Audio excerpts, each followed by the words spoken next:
Heart-to-Heart Talk with Inday Tisay. Warning, this is just my own experience. I'm sharing you this for entertainment purposes. Please don't hate me. Bato-bato sa langit ang matamaan, wag sana maggalit. Hi, good morning, good morning, good morning, good morning, good morning, Dipolog City, Dipolog City.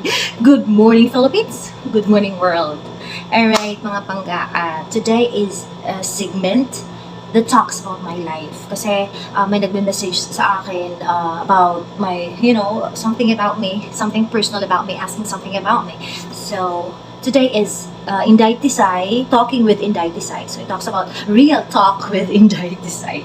Alright, so today I'm going to tell you some of my experiences, yung mga job descriptions ko, yung mga personal experiences ko, why I become a teacher instead of doing a lot of things. Because nga, I told you a while ago on the other vlog that I have, I've been working a lot of nag-try ako ng iba't ibang work, so, and iba't ibang profession. But at the end of the day, when I got matured and older, I landed up to become a teacher. So, that's it.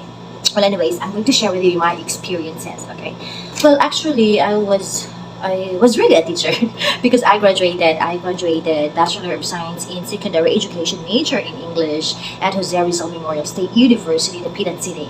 And so after that, since you are really a teacher, so you really need to teach, okay? But teaching is not really what I want. It's not really what I want. I told my mom, I want to do something. I don't want to become a teacher like you. Because actually my mom is a teacher. And then I told her, I don't want to become like you. Because I don't want to grow old, a teacher just like you. You're already old and still you are living in the four walls in your classroom. So parang stagnant in life, That's actually my viewpoint as a teacher. So I told my mom, I don't want to be like you.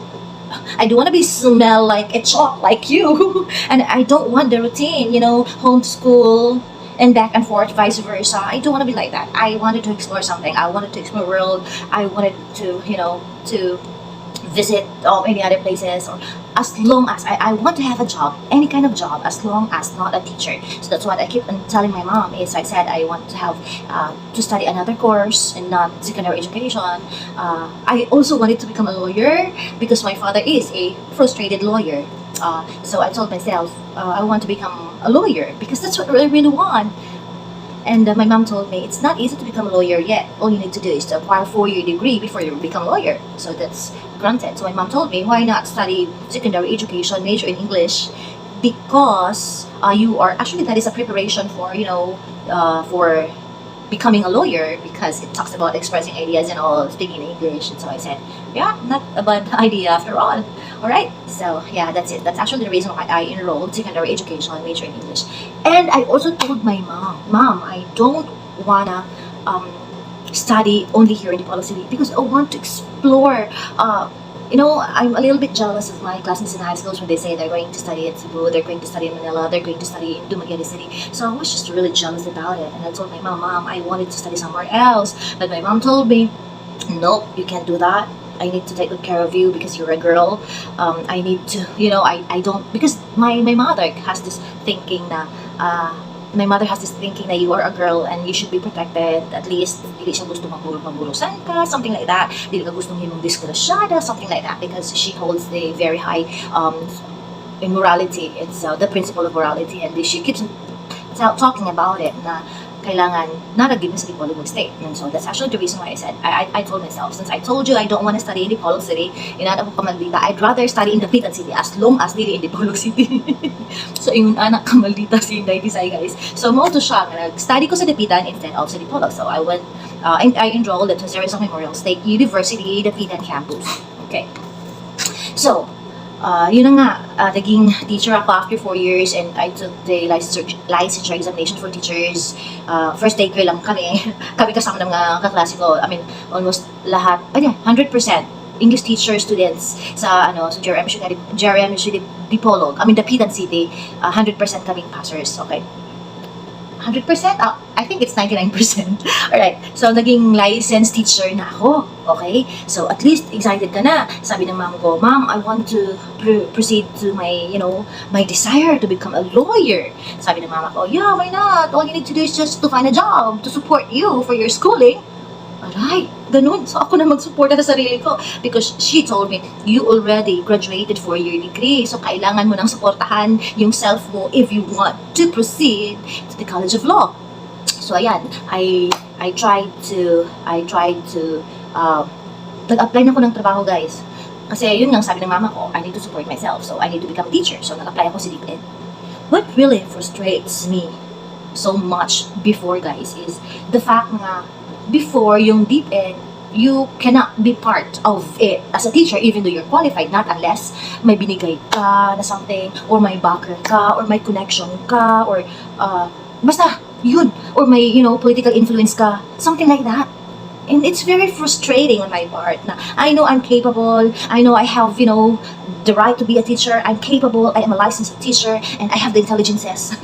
Intelligences. Yes! I mean, nasabi ko yan because compared to mga classmates ko, the most frustrating part is that yung mga ka-classmate ko na hindi masyadong, hindi masyadong may mautak, hindi masyadong bright, hindi masyado ha, but they become a teacher. And how come? How come? They didn't even excel. I mean, ako kaya ko. Diba? So, naging frustration ko yan. Bakit ba hindi ako natanggap sa DepEd?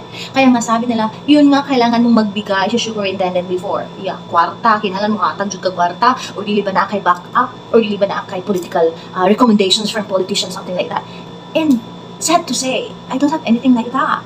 And the fact nga, it's also a slap on my face that I was hired because of that. So, dili ko ganahan. What I really want is that I will be hired because I am capable. And I should be proud to myself. I am hired because I can do it. I applied for it. And nakaya ko. Ayoko na nagiging, parang slap to my face. You are hired because you've given money. You are hired because you are connected with a politician. Or you are hired because your broker is very influential, something like that. And yeah, that was before 2000. Talagang grabe yung mga political influences dito sa Dipolog City. And that's really the fact. And so I become frustrated. So naging teacher ako sa Dipolog Medical Center Science High School. That was my first teaching experience. Kasi nga, it's a private school. Okay? A private school will hire you because you're capable. Not unless DepEd, they're going to hire you because you're influential. Because they're going to hire you because you have money. They're going to hire you because you have political backup. Political recommendations. So, yeah, naging frustration ko yan, guys. So, I work at Dipolog Medical Center Science High School as an English teacher in the Science High School department for 3 years. Yes, 3 or 4 years. Pero talaga, since teacher ka na, since licensed teacher ka na, you long to work at, in the government, of course. Kasi nga, salary is much bigger, much higher compared to the private institution. So, naging frustrations ko yan, guys. So, I told myself, I need to find a job talaga. Yung job na kailangan kong panindigan, yung job na gusto ko, yung job na I was hired because I'm capable. So, ganun guys, pumunta ako sa Dumaguete City. Nag-change job description ako. That's actually the reason why I became a call center agent. Yes guys, naging call center agent ako. But before that, I was hired on a job fair dito sa Dipolog City. Ayan, narinig ko sa radyo, we will be having a job fair, blah blah blah. Straight to the venue would be at the convention center in Dipolog City. So, applicants have to bring this and that, everything, your credentials, transcript of records, application letter and all. So, ayan, pumunta ako dun guys, without just parang impromptu lang kasi narinig ko ngayon as pumunta ako doon because I'm very very frustrated on the system in Dipolog City, the government system in Dipolog City, or the yung profession sa DepEd. So ayan, ayoko na maging teacher. I want to become a call center agent. Alright? So gusto ko, I will be hired because of my qualification, because I am capable. Alright? So after that guys, pumunta ako dun, wala lang, parang impromptu lang. Dala-dala ko lang backpack ko, tsaka yung mga credentials ko, nag-jeans lang ako. Pagkatapos when I was there, I was really shocked. Alam mo ba kung anong nangyari? Ang daming applicants guys, 2,000 plus applicants. Those applicants came from the near municipalities and the near cities of Dipolog City. Kasi nga, Teletech Call Center is hiring call centers from any other provinces, most especially Dipolog City. Doon sila nag-job fair sa Dipolog City because they are having a new call center establishments in Dumaguete City. So ayan, shock ako guys. Wow, ang daming tao, ang daming applicants. Okay, so ayan, first screening is the qualification, at least 4-year degree, 18 years old above, something like that. So yung first screening, okay, nakapass. nakapasa ako guys. So, ayun, after that, we proceeded to the second screening, yung online test. So, but you know what, during those year to 2005, 2006, yung mga may computers lang guys, yung mga may internet connection lang guys, yun lang ang mga taong mayaman dito sa Dipolog City before. It's not unlike ngayon. I mean, hey, you can have 10 pesos and you can use the internet connection and the internet cafe.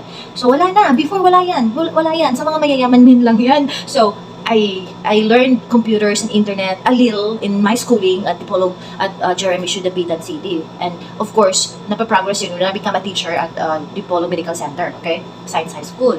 So yan, first screening na guys. Nag-online test kami. First is grammar, okay, grammar. And nakapasa ako. So second test na naman online. Second test is listening skills, British and American. And then after the listening skills, test ka agad online with time frame. Nakapasa ako guys. So after that, pag nakapasa ka, konti na lang kami. Kasi maraming hindi nakapasa.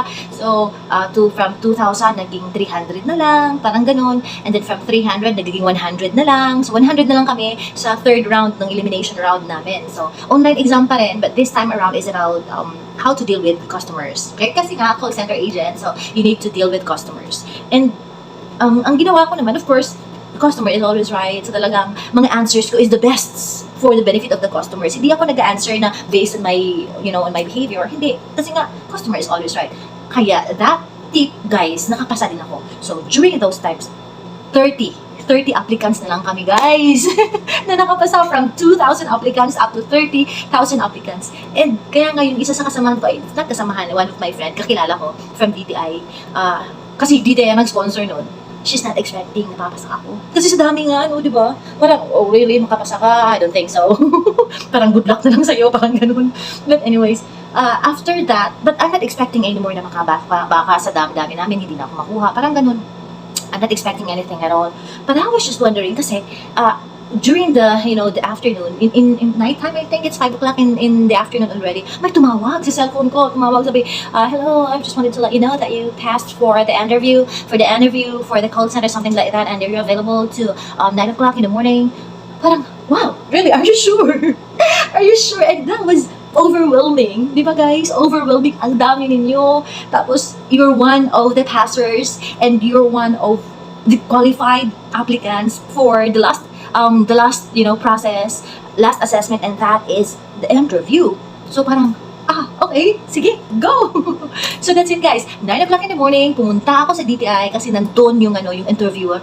Okay, nandun yung interviewer guys. So, alright, so ang nangyari, ang dami, ready na sila. 15 of them. I think I was the last kasi I don't know, basta last ako, pinakahuli ako tinawag.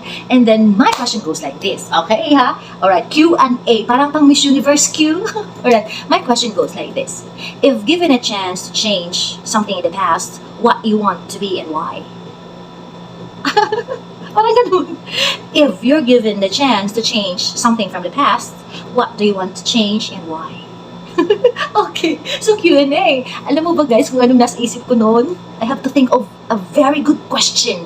Okay, so parang automatic naging may bumigla sa brain ko, ito ang answer ko. So kasi nga time limited. So after that question, you have to answer automatically. Just to think of how fast the brain process you have and how good you are in speaking English. Parang ganun yung I don't know if that's actually the standards or criteria nila. Why? But yun talaga guys. So my answer goes like this. Okay, if I am given a chance to change something in the past, I rather want not to have an Independence Day. And then sabi, what? I don't want to have an Independence Day in the Philippine government. And then they said, why? Parang ganun ang mukha nila. Oh, bakit? So I continued. Because you know what, if we don't have Independence Day, it simply means we are still under by the American regime. And if we are under by the American regime, we are not experiencing poverty in the Philippine Republic.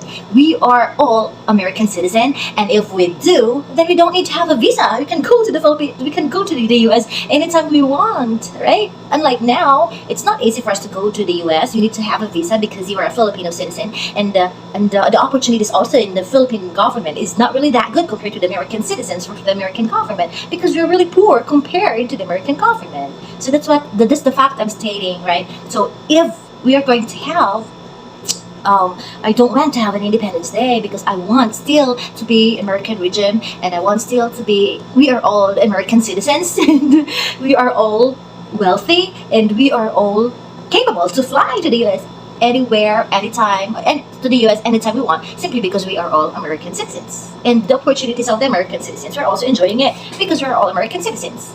Alright, so parang shock sila guys. I mean, shock sila I don't know if that's actually my idea. But yeah, parang shock sila. Really? Grabe no? Changing. So parang na-open din naman ang minds nila na pag walang independence, wala tayong Philippine government, we're still under the American regime. So, di ba mas okay? So, ganun. And I was happy because I was hired, and from 30, naging 28 na lang kami. So, ayan, 28 kami, pumunta sa Nagyari City at naging call center agents. Ayan, free accommodation, housing, lodging, may free ano pa kami, rice, and then for 2 months, yung ang 2 months na training namin with pay na yon, okay? And then with additional 20,000 expenses, transportation or relocation expenses. So I am so happy, guys. I'm very overwhelmed. Alright, I'm very overwhelmed, guys. Kasi nga, di ba, imagine mo sa dami-dami ninyong applicants, tapos walang backer ka, wala kang influence ng ibang tao, tapos nakuha ka, di ba? Out of 2,000 plus, 28 na lang kayo na naging qualified na maging call center agents. So, that was the best time of my life, really. And I told myself, I can do this. I can get the job that I want because I'm capable. I can get the job that I want because, because of my credentials. It's not that I get a job because of someone else. So, I'm very proud to myself na nakuha ko ang job na yon kasi nga, because I'm capable. So, nagtatrabaho ako, guys, doon for, as a call center, from call center agent to become a tech support, teletech tech support. And then, mas higher na yung salary ko compared sa ordinary call center representative kasi naging call center tech support ako. So, that's it. I was there in Dumaguete City. And after that one day, okay, kasi nga, shifting, night shift kami, para kaming mga, because in the taxable call center, graveyard activity yon. During the daytime, natutulog ka. During the nighttime, you're awake and you're doing the job, okay? So, one day, when I was, sleeping, nagising ako because of, radio advertisements. And may nadinig akong very interesting, guys. Kasi sabi nila, hey, if you wanted to apply, Cebu PAC is searching for a flight attendant, and if you think you're qualified and you want to become part of the Cebu PAC, all you have to do is to come to the hotel. Sinabi niyo yung hotel, guys, and I'm not familiar with the place, Kaya jot down ko magiging flight attendant ako, and gusto ko din yun, di ba? Gusto ko kasi I wanna travel the world. Gusto ko din yun. So, ayan. Sinulat ko ang name ng hotel, pinuntahan ko yun, I'm bringing with me the credentials and all. And of course, nagbihis talaga ako. Nagbihis ako. Pagdating ko doon, guys, sa hotel na yon, kasi during those times, married na ako. And I'm just wondering na baka pag yung married, hindi na qualified, diba, for a flight attendant career. And then, kasi nga, I'm only 5'3", guys, and alam natin before, it's 5'4" or 5'5" lang ang qualified na maging flight attendant. So, yung una kong talagang ginawa is I asked one of the representatives or one of the HR from the Cebu PAC. Kaya sabi ko, ma'am, I have a question before going to pass my application letter. So, ano yan? Kasi I'm already married. And pinakita ko yung ring ko. You know what, ma'am? I'm already married. I'm just wondering if Cebu PAC is hiring a married person to be part of the flight attendant job, to have a flight attendant job. So, tapos sabi niya, yeah, we are hiring married individuals. Pwede ka. Okay. And then I said, one more thing, ma'am. What was that? Sabi niya, kasi 5'3" lang ako. Hindi ako 5'4", hindi ako 5'5". I'm just wondering if may chance ba ako, or did I meet the qualification? Kasi may standards kayo. Kasi pag hindi, I won't apply anymore, di ba? What's the use of applying tapos hindi ka naman pala papasa because nga hindi ka qualified, parang ganun. So sabi niya, no, it's okay. We are actually 5'3". We are already, some of our flight attendants are already 5'3", as long as they're witty. Yun ang sabi niya. So, okay, so just give me your application letter. I'll process that one and just, wait. And you just wait for your turn. I'm going to call you. So, parang ganun. So, ayan, confident ako. Okay. 5'3" lang ako, pero confident ako. And after that, tinawag na kami. And that was the most embarrassing part of my life. Why? Kasi hindi ko alam, guys, pag pag mag-a-apply ka ng flight attendant, para kang i-harass, parang dito, titingnan lahat, titingnan yung likod mo, titingnan yung skin mo, titingnan yung legs mo, para akong, ano ba to? Parang, I was really shocked. But it's really, yun ang first ginagawa nilang prelimination, something like that.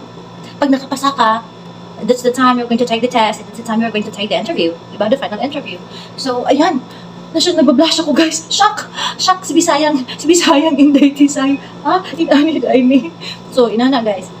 Ilang taon nila, oh, you've got pimples or you've got freckles, parang mga ganun. You've got scars. How many, do you have dentures? Lahat ng yung teeth mo, yung teeth mo talaga, give me your best smile, something like that. At tapos papakita mo yung best smile mo. Tapos tine-check nila yung may mga checklist sila.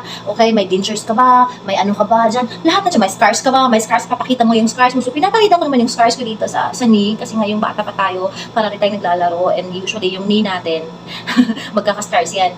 So pinakita ko naman, tapos sabi niya, oh, it's okay because it's unnoticeable. Yun ang sabi niya. So unnoticeable daw. So check. Ibig sabihin nun, from, kami, I think 60 plus kami na applicants. So, 60 plus. From 60 plus, dahil sa first prelimination round, naging 35 na lang kami. So, 35. Ayan, sala ang exam. Tapos ng exam, another check. Naging 10 na lang kami. 4-day final round. Kasi, parang interview na, kumbaga. And, I was just a little, parang inferior ako, one of our applicants. Kasi one of our applicants grew up from United States. Ang taas-taas niya, 5'5", tapos morena. And then, grabe, ang ganda mag-Ingles kasi nga, grow up from United States. And sabi niya, well, my mom is from America, and I just came here in the Philippines just to visit my grandma, something like that. Parang ganun. And then, I was just a little intimidated. Kaya sinabi ko sa sarili ko, baka hindi ako matanggap. Kasi matanggap. Kasi grabe yung communication skills niya. And then, grabe ang taas pa niya. Kaya sabi ko, nai-intimidate ako. Kaya anong ginawa ko sa sarili ko? I told myself. Sinabi ko sa sarili ko, well, if you are actually growing in America, I've never been in America. But feel ko lang Amerikana ako. So, ganun ako nag-console sa sarili ko para ma-boost yung confident ko. Na, yeah, Amerikana ako. Never been to America, but I can talk American English. I can also talk British English, di ba? So, parang ganun yung mga accent na yan. Nai-imitate ko yan kasi nga call center agent ako. Kaya, well, so ganun, nabuboost na yung self-esteem ko, guys. And of course, dahil doon, I'm ready for the interview. And it just so happened na, yeah, yun nga, from 35, kami lahat. Tapos, I was just so happy. Dalawa lang kami nakuha noon, nung time na yon. Ako, at yung sinabi ko na Inglesera. Dalawa kami nakuha, guys. Pero it's just so happy na once we receive the envelope, sasabi, congratulations, blah, blah, blah. All you have to do is to have, are you willing? Kasi parang ganun are you willing to spend your own expenses? Parang ganun kasi sa Cebu back before. I don't know what happened today. Are you willing to spend your own expenses for 1 month or 2 months training in Manila? May mastayhan ka ba doon? Something like that. It's just so happy na nandun yung husband ko, guys. Kasi nga, seaman yung husband ko. And kaya sabi ko, well, yeah, maganda ito na opportunity. I can live with my husband in Manila kasi he is actually schooling in Manila. And then, I'm also training for a flight attendant. Kaya nga sabi ko, binibiro ko yung husband ko. Sabi ko, hey, nasa kabarko ka, tapos sasakay na ako ng aeroplano, magbababay na lang ako sa inyo. Magbababay ako sa iyo, hey, nasa barko ka lang, nasa itaas ako. So, nagjo-joke ako sa kanya. So, ayun nga, pumunta ako ng Manila for it. And then, kailangan kong mag-training. But before the training, guys, kailangan namin ng medical, magpa-medical certificate kami. Yung, medical, just to make sure that you're fit for that job description. So, nagpa-medical ako. And it's not sad to say, it's just actually the fact that doon ko nalaman na I'm 3 weeks pregnant. So, ayun, I need to choose between the job, my profession, or your pregnancy ko. Kasi hindi ako ang tagal kong nabuntis, guys. For 7 years, hindi ako nabuntis. 7 years in my marriage life, hindi ako nabuntis. So, I've been waiting so much na mabuntis ako, magkaroon ako ng sarili kong anak, something like that. Kung kaya, when I found out na I'm pregnant, happy ako. But, at the same time, medyo, kasi goal ko maging flight attendant na, tapos I need to, I need to retract. Kasi nga, buntis ako, I need to take good care of twins. Kasi twins yung buntis ko, guys. yung dala-dala ko, yung talagang I have to make a wise decision in my life. So, I'd rather decide, kasi sabi ng husband ko, ikaw, if isa-suffer mo ba yung pregnancy mo just because of your dreams, something like that. Kasi nga, sabi ko, this is it na. Nakukuha ko talaga yung gusto ko. Kahit na walang taong wala akong connections, walang taong nagbabacker sa akin, walang taong nagbabackup sa akin, kaya ko, because I'm capable. Yun nga sabi ko, capable ako. Kaso nga lang guys, I need to, parang prioritize ko yung pregnancy ko, and I was just really, nag-heart to heart kami, talk with the HR, kaya sabi ko, ma'am, pag may chance ba, after, giving birth, okay lang ba babalik ako sa Cebu pa? Sabi niya, yes, you are. Kasi may application letter ka na, all you have to do is to submit that, kasi nga, nakapasa na ako. So sabi niya, after that, and then, sabi ko, okay, ano bang age limit na pag if I wanna be part of the Cebu Pack again? Sabi niya 35, yun lang. Above that, wala ka ng chance. So ayan, but of course, since nanganak ka na and all, tataba ka na, lalaki ka na, marami ng changes, something like that. So naging frustrations ko na lang yan. Yes, and so after that, nanganak na ako, I take good care of my own kids, and of course, as a mom, you need to take good care of your own kids. Safety, ang safety nila yung pinaka-priorities mo. And doon ang time na nagdi-DJ na ako. Yes, kasi nga part-time lang. So, nagdi-DJ ako sa Energy FM, nagpa-part-time ako. Inuras, per hour lang ata, I think 2 hours in a day lang yung schedule ko. So, that was 9 to 11 in the morning. So, every day yan, Mondays to Saturdays. Kasi, I don't wanna become stagnant. Ayoko maging, wala lang nasa bahay lang, plain mother, plain housewife. Ayoko maging ganoon kasi I'm a career-oriented woman. So, kaya, nag-DJ ako. And nakapasa naman ako, guys. So, that was the story of my life. Real talk tayo, ha? Real talk. So, go back to my desire talaga na magiging lawyer. Alright. When I actually enrolled. I actually enrolled in the College of Law. Same din, no? Dito lang sa Andres Bonifacio College, yung school namin, local school namin dito sa Bacolod City. Same lang din ang process. You need to take the entrance tests. Pag nakapasa ka, you are allowed to enroll in the College of Law. So, ayun. Saturday yun, guys.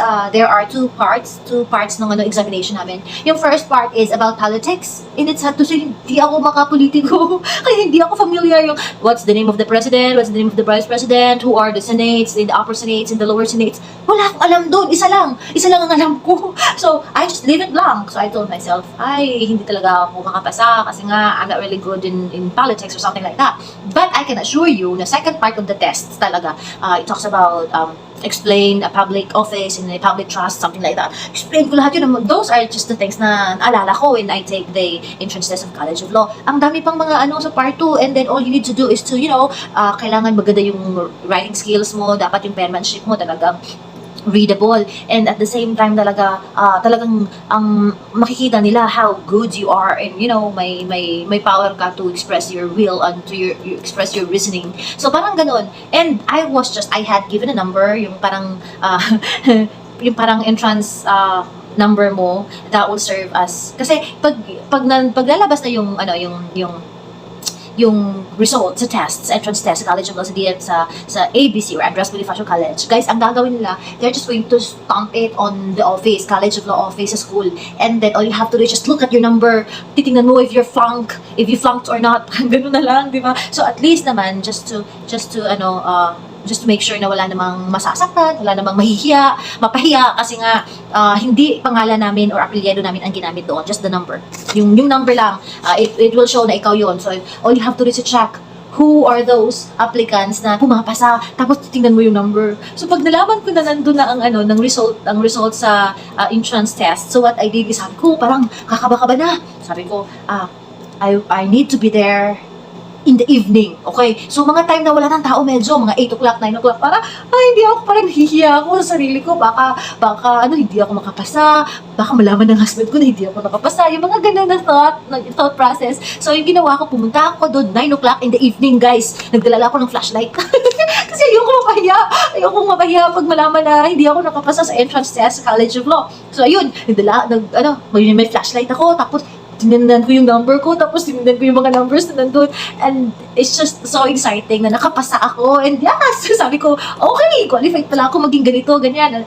At least, sa dinami namin, I mean, we are actually 600 participants na nag-take sa entrance tests, and we are only 45 na nakapasa. 65 pala, 65 nakapasa, so we have two classes, so first year, parang dalawang section. Okay. So, sa dinami-dami namin, for 65 lang ang nakapasa. And one time nga, during the enrollment, pumunta ako sa dean namin sa College of Law, nag-enroll na ako. May nag-contest sa kanilang result kasi nga yung papa daw niya is judge, something like that. Bakit hindi siya nakapasa, something like that. Kailangan lang daw ng what do you call that one? Parang re-evaluation, okay, sa test result, or ipapacheck niya ulit yung mga sagot niya, something like that, parang may problema doon. Tapos sabi ng dean doon sa College of Law, you know what? We read that one by one. Lahat kami mga jurors, siguro pulo kami mga jurors, binasa namin yan lahat, and we don't fail to make mistakes. Yun ang sabi niya. Bakit nyo ba kailangan ipapaganon? Useless lang din. Pag ipapacheck natin, ganun din ang resulta, di ba? But anyways, hindi na ako nakisaw-saw sa mga problema nila as long as alam ko nakapasa ako and nag-enroll ako, guys. But anyways, sad to say, ito lang yung pinakasad, ha? Kasi nga, sobrang excited ko na I was one of the law students and ang sarap ng feeling na nakapasa ka. But when you were there on the real world, grabe, when you were there on the real world, nakaka-frustrate. Bakit nakaka-frustrate? Kasi during the examinations, makikita mo lahat ng mga classmates mo, nandun talaga sa likuran, nakaupo. Tapos ako, talagang nasa front ako. Talagang nakikinig ako sa teacher namin, so sa professor namin. Talagang nakikinig ako during the examination. Talaga, ako lang talaga. And I really try to study hard, really all by myself. And makikita ko, paglingon ko sa likuran ko, yung mga classmates ko, grabe, they are cheating. Really. I know that they're intelligent kasi nga nakapasa sila. But the fact na nag-cheat sila, yun ang pinakaayaw ko. Na-frustrate talaga ako. Ayoko talaga nag-cheat. When I was a student before. Sasabihin ko nga sa teacher ko, ma'am, I'm proud to get 0. Kasi I wasn't able to study first before sa examination. I'm proud to get 0, then get 100 or get a perfect score through cheating. Hindi ako nag-cheat, not even once, promise. Yes. Kaya nga, when I became a teacher, I said to myself, kailangan kong, I need to to call them one by one through oral recitation. Kasi through oral recitation, you can actually measure what's actually on the brain, what's actually on the mind of that student. Alam mo kung anong kapabilidad niya. Kasi oral yan. Hindi yan kaya i-cheat pag oral. I don't care about the language you're using, if you are not really good in English. As long as you know the answer and you answer it rightly, alam ko, you have the capability. Alam ko, you have the brain. So, pag naging teacher ako, I'm not really relying more on examinations. Kasi alam ko, guys, grabe. Ang daming cheaters, guys. Yung sa namin experience ko nga before, cheater nga siya. Naging cum laude pa or naging something like that pa. Kaya nga nasabi ko, no.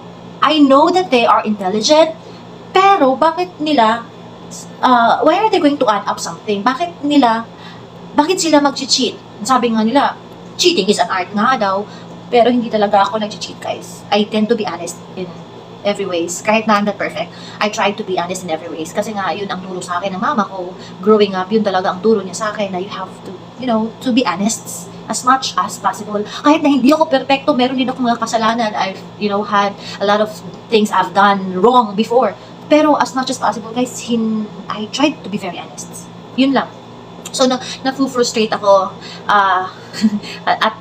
The fact na yung mga kaklase ko sa College of Law, sila pa yung nag-excel, sila pang natatap. Tapos sasabihin pa, I would like to congratulate Miss blah blah blah for, kasi top sila during the examination, something like that. And, ay, salamat, parang ganun. Hindi ko nga kaya yun, hindi ako plastic.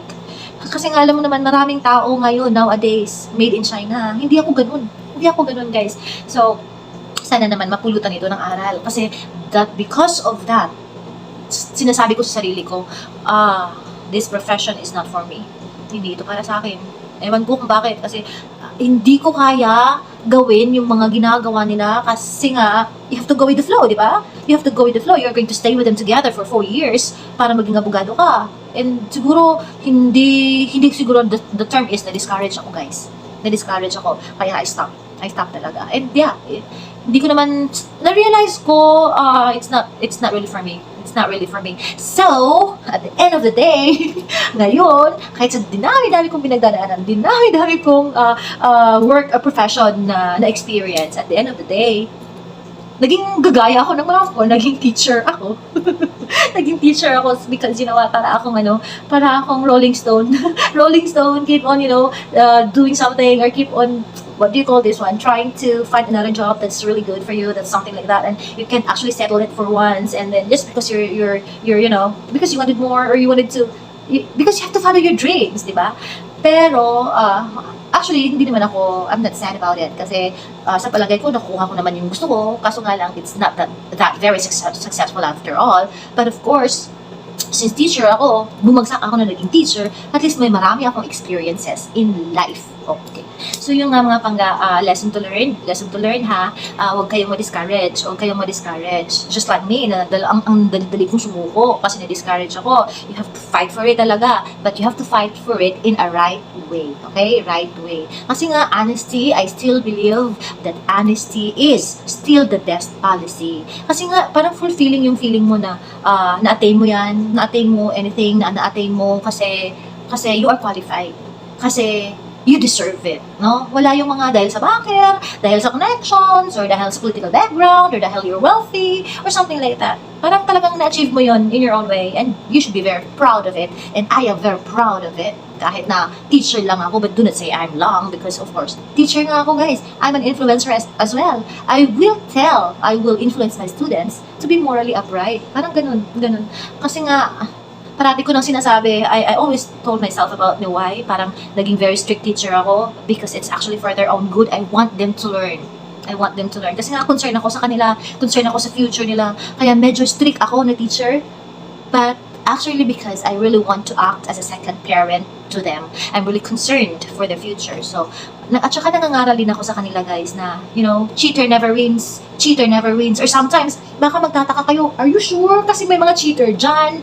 Parang winner sila. Parang lang naman yun guys. Parang lang naman. Kasi at the end of the day, kung ano yung ginagawa mo, yun bubunga yun. Diba? Yun din ang magiging kahinatnan mo. So, that's why, do not cheat, para naman at the end of the day, at least you're proud of yourself na I am just like this because I'm honest, I'm not doing anything bad. Because hindi natin alam if may may bako kang tinataguan, may bako kang something in your closet, and it will really comes out, di ba? So, ayun. So, hope you're learning something from the real me, the real story of Inday Tisay. And yes, I'm so happy to share it with you guys, okay? Yes, till next time. Nang dami kong sinabi. Don't forget to like and subscribe, and then share naman. Salamat! Bye! And keep safe, everyone.